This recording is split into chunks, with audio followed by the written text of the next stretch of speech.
प्रिय बंधुओं, आज मैं आप सभी को एक ऐसी दिव्य और चमत्कारी कथा सुनाने जा रहा हूं जिसे केवल श्रद्धा और विश्वास के साथ सुन लेने मात्र से जीवन के बड़े से बड़े दुख, दरिद्रता, कष्ट और बाधाएं स्वयं दूर होने लगती हैं। ये कथा है बृहस्पतिवार व्रत की। गुरुदेव की कृपा को प्राप्त करने वाली, भाग्य को बदल देने वाली और जीवन में सुख समृद्धि का प्रकाश भर देने वाली पावन कथा।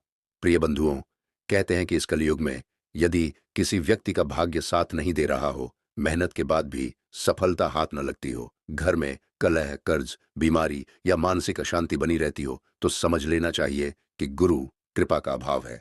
और जब गुरु कृपा प्राप्त होती है, तब असंभव भी संभव बन जाता है। बृहस्पति देव केवल ज्ञान के ही नहीं, बल्कि धन, धर्म, संतान सुख, मान सम्मान और वैवाहिक सुख के भी दाता हैं। जिन पर गुरुदेव की दृष्टि पड़ जाती है, उनके जीवन में अंधकार टिक नहीं पाता। प्रिय बंधुओं, बहुत समय पहले की बात है। एक ऐसा समय था जब धरती पर धर्म और अधर्म का संतुलन डगमगाने लगा था। लोगों का विश्वास टूट रहा था, मेहनत करने वाले भी दुखी थे और ईश्वर को मानने वाले भी परेशान। उसी समय बृहस्पति देव ने मानव जाति पर करुणा की दृष्टि डाली और बृहस्पतिवार व्रत का यह दिव्य विधान प्रकट हुआ, ताकि साधारण से साधारण व्यक्ति भी अपने जीवन को सुखी बना सके। यह कथा केवल शब्दों की नहीं है, यह आस्था की शक्ति की कथा है। यह उस विश्वास की कथा है जो टूटे हुए मन को फिर से जोड़ देता है। यह उस दीपक की तरह है जो घोर अंधकार में भी राह दिखा देता है। जब कोई व्यक्ति सच्चे मन से बृहस्पतिवार का व्रत करता है, पीले वस्त्र धारण करता है, गुरुदेव का स्मरण करता है और इस कथा को श्रद्धा से सुनता है, तो उसके जीवन में धीरे धीरे ऐसे परिवर्तन आने लगते हैं जिन पर उसे स्वयं भी विश्वास नहीं होता। प्रिय बंधुओं, इस कथा में आपको एक ऐसे व्यक्ति की झलक मिलेगी जो अभावों में जी रहा था, जिसके घर में अन्न तक की कमी थी, जिसकी मेहनत का फल उसे कभी नहीं मिला। समाज ने उसे तिरस्कार दिया, अपने भी उससे दूर हो गए। पर जब उसने गुरुदेव पर पूर्ण विश्वास किया, जब उसने बृहस्पतिवार व्रत को जीवन का सहारा बनाया, तब उसके भाग्य का पहिया घूमने लगा। दरिद्रता ने उसके घर से विदा ली, दुखों ने रास्ता बदल लिया और उसके आंगन में सुख समृद्धि ने स्थायी निवास बना लिया। प्रिय बंधुओं, यह कथा हमें सिखाती है कि गुरु केवल बाहर नहीं होते, गुरु भीतर भी जागृत होते हैं। जब हम अहंकार छोड़कर, संशय त्याग कर, पूर्ण श्रद्धा से गुरुदेव को स्मरण करते हैं, तब हमारे जीवन की सबसे जटिल समस्याओं के समाधान स्वयं निकलने लगते हैं। ये कथा आपको धैर्य देना सिखाएगी, विश्वास देना सिखाएगी और यह एहसास कराएगी कि ईश्वर कभी भी अपने भक्त को अकेला नहीं छोड़ता। तो प्रिय बंधुओं, अपने मन को शांत कर लीजिए, अपने विचारों को पवित्र कर लीजिए और इस दिव्य कथा को पूरी श्रद्धा और विश्वास के साथ सुनने के लिए स्वयं को तैयार कर लीजिए, क्योंकि हो सकता है आज इस कथा को सुनते सुनते ही आपके जीवन की किसी बड़ी समस्या का समाधान प्रारंभ हो जाए। गुरुदेव की कृपा कब, कैसे और किस रूप में बरस जाए, कोई नहीं जानता।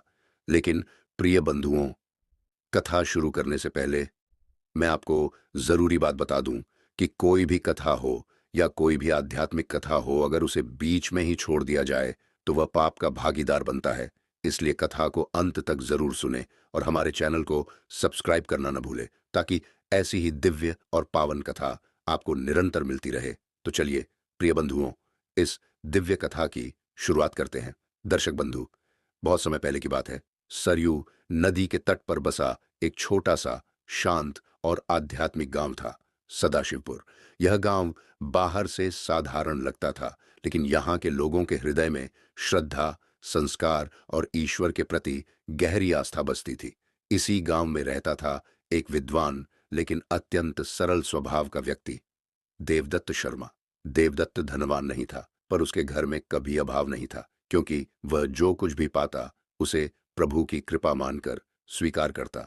उसकी पत्नी माधवी संस्कारी, सेवा भाव से भरी और अत्यंत धैर्यशील स्त्री थी। दोनों पति पत्नी का जीवन शांत था, पर एक अधूरी इच्छा उन्हें भीतर ही भीतर कचोटती रहती थी। वर्षों बीत गए, लेकिन उनके आंगन में संतान का आगमन नहीं हुआ। माधवी ने कभी शिकायत नहीं की, न ही देवदत्त को कमजोर पड़ने दिया। हर बृहस्पतिवार वह पीले वस्त्र पहनकर केले के वृक्ष के नीचे दीप जलाती और बृहस्पति देव से केवल एक ही प्रार्थना करती। हे देवगुरु, हमें कुछ नहीं चाहिए, बस हमारे जीवन को सद्बुद्धि, धर्म और धैर्य से भर देना। दर्शक बंधु, समय अपनी गति से चलता रहा। एक वर्ष गांव में भयंकर अकाल पड़ा। खेत सूख गए, अनाज के भंडार खाली होने लगे, गांव के लोग घबरा गए। कई परिवार गांव छोड़कर चले गए। देवदत्त के मन में भी चिंता आई, लेकिन उसने विश्वास नहीं छोड़ा। एक दिन अकाल के कारण माधवी गंभीर रूप से बीमार पड़ गई। वैद्य ने हाथ खड़े कर दिए। देवदत्त का हृदय टूट गया। उसी रात वह नदी किनारे बैठकर रोने लगा। आंसुओं के बीच उसके मुख से केवल एक ही वाक्य निकल रहा था, हे बृहस्पति देव, अगर मैंने कभी जाने अनजाने कोई दोष किया हो तो मुझे दंड दो, पर मेरी पत्नी को बचा लो। उसी रात देवदत्त ने संकल्प लिया, यदि माधवी स्वस्थ हो गई तो मैं जीवन भर बृहस्पतिवार व्रत करूंगा, किसी से छल नहीं करूंगा और अपनी बुद्धि को धर्म के मार्ग पर चलाऊंगा। दर्शक बंधु, कहते हैं जब प्रार्थना सच्चे हृदय से निकलती है तो देवगुरु अवश्य सुनते हैं। अगले ही दिन माधवी की स्थिति में चमत्कारिक सुधार होने लगा। कुछ ही दिनों में वह पूरी तरह स्वस्थ हो गई। लेकिन कहानी यहीं समाप्त नहीं होती।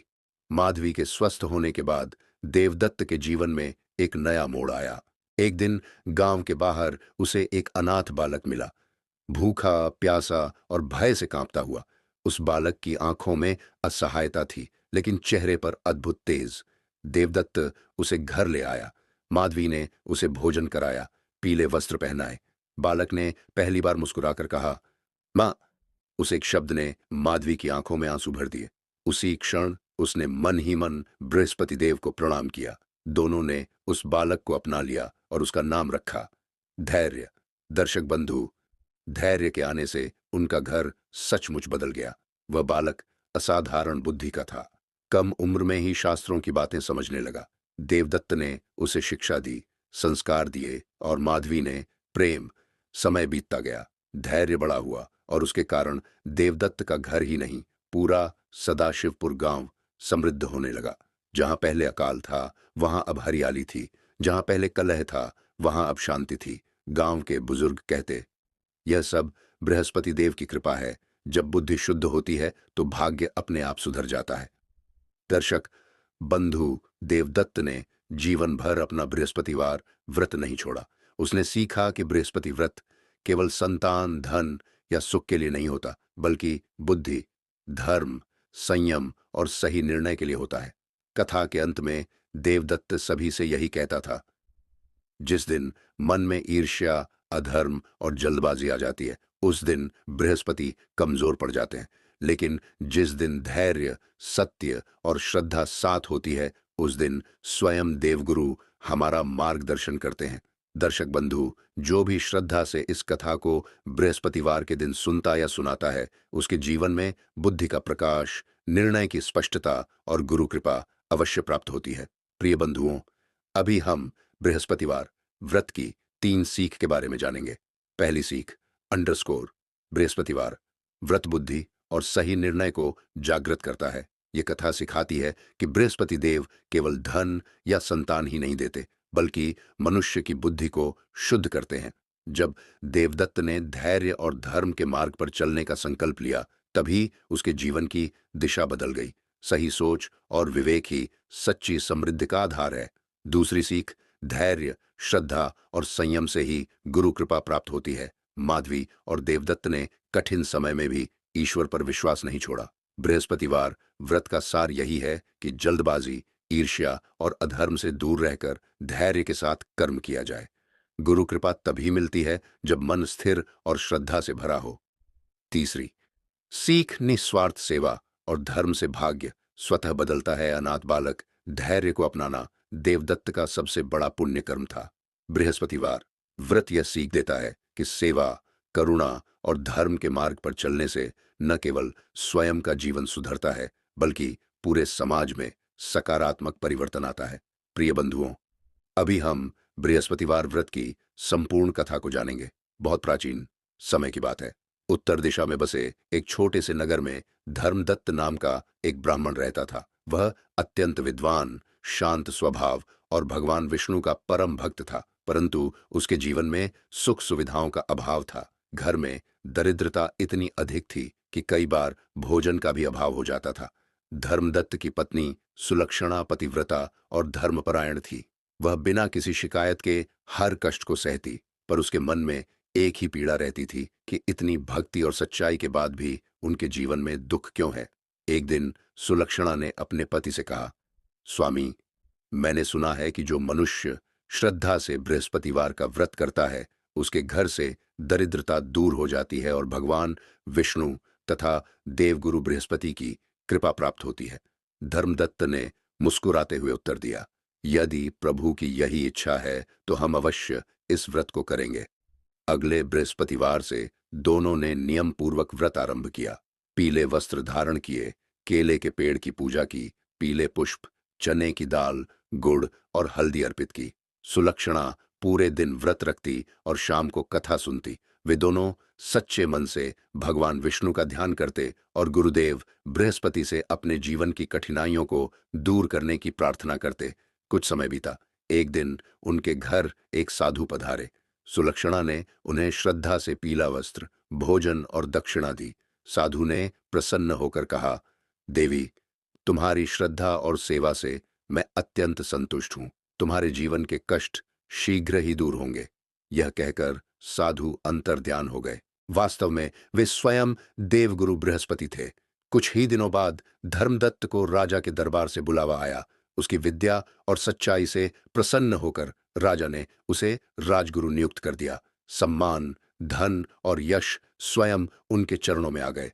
जिस घर में कभी अभाव था, वहां अब सुख समृद्धि का वास हो गया। सुलक्षणा का जीवन आनंद से भर गया, पर उसने कभी अहंकार नहीं किया और बृहस्पतिवार का व्रत जीवन भर करती रही। इसी नगर में एक और स्त्री रहती थी जिसका नाम कुमति था। वह सुलक्षणा की समृद्धि देखकर ईर्ष्या करने लगी। उसने भी बृहस्पतिवार का व्रत आरंभ किया, पर मन में श्रद्धा नहीं थी। वह व्रत के नियमों का पालन नहीं करती। कथा सुनते समय भी मन भटकता रहता। कुछ समय बाद उसके जीवन में समस्याएं और बढ़ गईं। तब उसे अपनी भूल का एहसास हुआ। उसने सच्चे मन से क्षमा मांगी और पूरी श्रद्धा से व्रत किया। देवगुरु बृहस्पति की कृपा से उसके जीवन में भी शांति और सुख लौट आया। इस प्रकार जो मनुष्य सच्चे मन, श्रद्धा और विश्वास से बृहस्पतिवार का व्रत करता है, उसके जीवन से दुख, दरिद्रता और कष्ट स्वयं दूर हो जाते हैं।